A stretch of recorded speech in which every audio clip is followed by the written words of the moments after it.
Bom dia, alunos do Colégio Futura, professor Juan. Hoje estamos iniciando aí especificadamente a região Sudeste, aonde nós trabalhamos nas aulas passadas a regionalização do Brasil, onde nós vimos regionalizar para melhor administrar politicamente, economicamente, culturalmente, em todos os aspectos que envolvem uma sociedade. E hoje nós vamos entrar na região Sudeste, que é a região mais rica do Brasil. A região composta pelos estados de São Paulo, Minas Gerais, Espírito Santo e Rio de Janeiro, aonde o estado de São Paulo é o estado mais rico, o estado mais industrializado, fazendo a região Sudeste a região mais rica e industrializada do Brasil perante as grandes 5 regiões brasileiras. Nós temos um índice, que é o Sudeste, os aspectos gerais: ocupação da região, atividades agroindustriais, urbanização e crescimento. Aí está o mapa da região Sudeste do Brasil, composta pelos estados de Minas Gerais, São Paulo, Rio de Janeiro e Espírito Santo, aonde em tamanho territorial Minas Gerais é o maior e o mais rico industrialmente do Brasil inteiro é o estado de São Paulo, devido à herança da cafeicultura, que nós vamos aprender logo logo. A região Sudeste é a região mais populosa do Brasil, aproximadamente 90 milhões de pessoas. Ocupação do espaço. Primeiramente, nós temos aqui a tela de óleo, do artista plástico Almeida Júnior, que ele vai retratar aqui o início das expedições bandeirantes. Quem eram os bandeirantes? Desbravadores em busca de novas terras.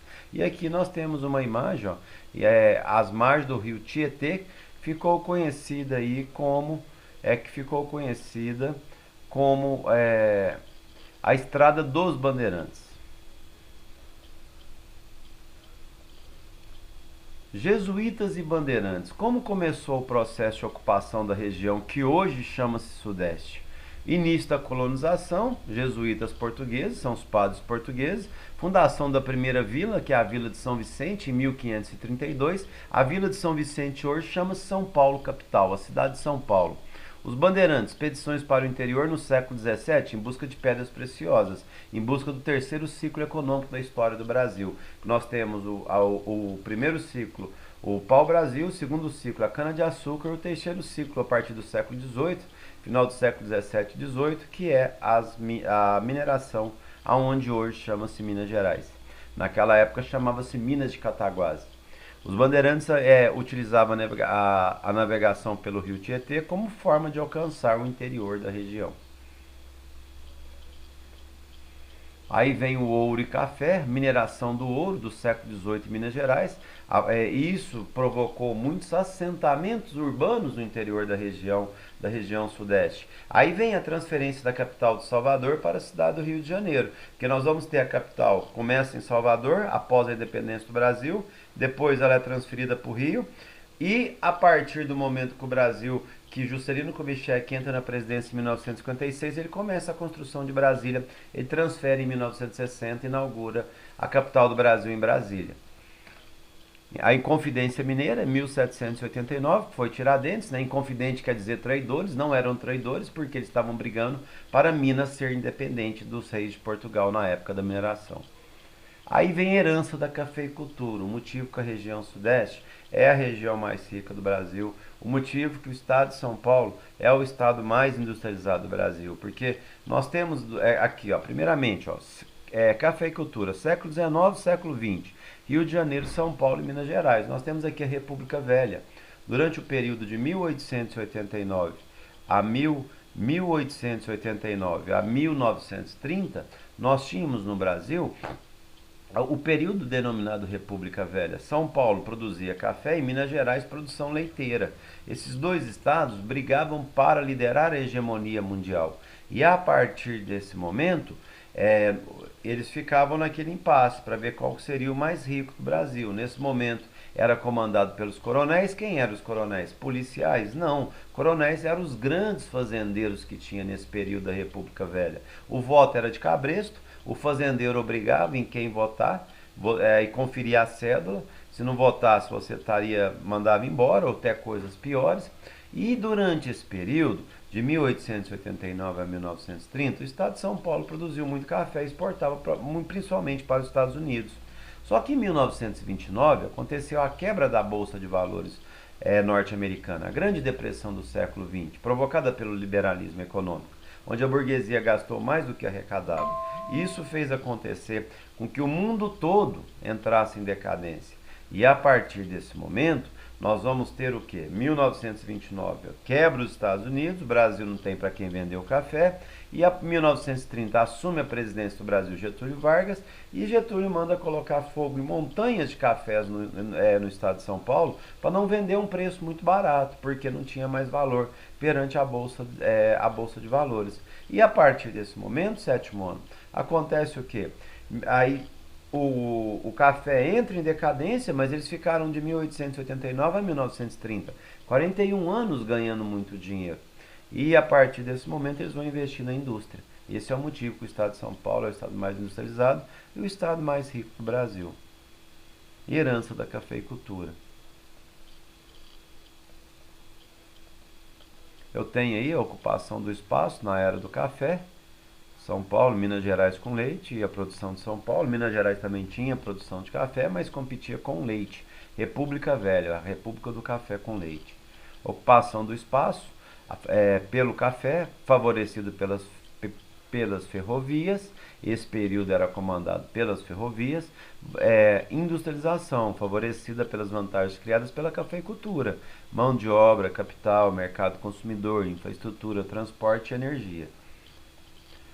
Indústrias, quando nós falamos da região sudeste, região mais rica do Brasil, siderurgia e metalurgia, um polo de desenvolvimento historicamente no entorno da produção siderúrgica de Volta Redonda, no Rio de Janeiro, e o quadrilátero ferrífero em Minas Gerais, formado pelas cidades de Belo Horizonte, Itabira, Mariana e Congonhas do Campo. Quadrilátero ferrífero, onde nós temos em Minas Gerais a maior extração de ferro do mundo, aonde composta por estrutura geológica com escudos cristalinos. Eu tenho também extração de refino e petróleo, principalmente em Angra dos Reis, no estado do Rio de Janeiro, 80% do petróleo consumido no Brasil, e o refino acontece em diversas refinarias regionais. Nas proximidades das áreas de produção derivados do petróleo, desenvolveu-se um polo petroquímico muito dinâmico no estado do Rio de Janeiro, fazendo parte da região sudeste. Aí eu tenho as indústrias automobilísticas. São Paulo é considerado o berço das indústrias automobilísticas nacional, com diversas empresas instaladas principalmente na região metropolitana de São Paulo, aonde nós temos aí no Vale do Paraíba e na região de Campinas, Betim, Minas Gerais também, Porto Real, Rio de Janeiro. Também empresas automobilísticas instaladas.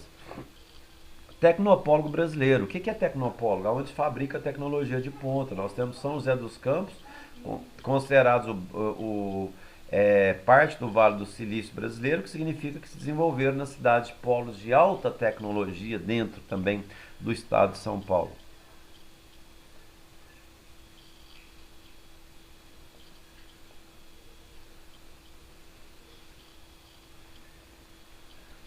Aí eu tenho as indústrias, a fábrica em São Bernardo do Campo, expansão industrial, estado desenvolvimentista, infraestrutura e criação de indústrias, chegada de empresas estrangeiras, principalmente automobilísticas.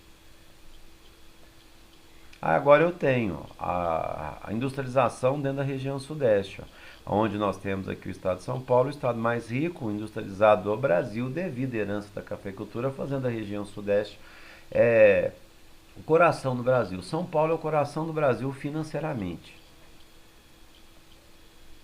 Temos nessa região muitas atividades agroindustriais, atividades sucro-alcooleira, principalmente aqui em Minas Gerais, Uberaba. Estamos cercados pela cana-de-açúcar, por indústrias que fabricam através da produção do etanol e cana. Cafeicultura, primeiro momento, a utilização de mão de obra escrava. Segundo momento, a atração de imigrantes com mão de obra e a expansão de núcleos urbanos. A indústria, atração de grande contingente, porque você vai ter a região mais desenvolvida do Brasil, principalmente imigrantes do Nordeste, vão vir para a região Sudeste para poder trabalhar nas lavouras de cana-de-açúcar. Antes, há 15, 10 anos atrás, o corte da cana era manual, vinha muitos trabalhadores do Nordeste para trabalhar na migração temporária, corte cana. Hoje não, a agricultura é mecanizada, a máquina planta, colhe e entrega para a usina, aumentando o desemprego. Aí eu tenho as migrações cada vez maiores de São Paulo para o Rio de Janeiro. No momento atual, nós estamos tendo uma inversão. As pessoas estão saindo das grandes capitais e indo para o interior por causa de segurança. Urbanização. Taxa da região sudeste a mais elevada do país, provocada pela industrialização e êxito rural, mecanização no campo, apresenta densa rede urbana e hierarquia urbana completa. Destaque para as megacidades e metrópoles globais. Nós temos as duas metrópoles globais estão no estado, na região sudeste, São Paulo e Rio de Janeiro. Destaque para a metrópole regional de Belo Horizonte. A região sudeste apresenta problemas relacionados à desigualdade socioeconômica, meio ambiente, infraestrutura, mobilidade urbana.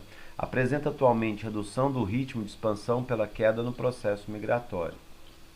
Aí nós temos o eixo Rio-São Paulo, onde temos a megalópole, formado por São Paulo e Rio de Janeiro, que é a conurbação de metrópoles das regiões metropolitanas adjacentes. E eu tenho o eixo Rio-São Paulo, que formará a primeira megalópole do país, pelo Vale do Paraíba. Aqui tem uma fotografia, um mapa, mostrando a ligação de São Paulo com o Rio de Janeiro. E aqui as referências bibliográficas de onde eu montei o slide. Aguardo vocês agora, às 11 horas, pelo aplicativo Zoom. E fiquem com Deus e tenham um bom dia.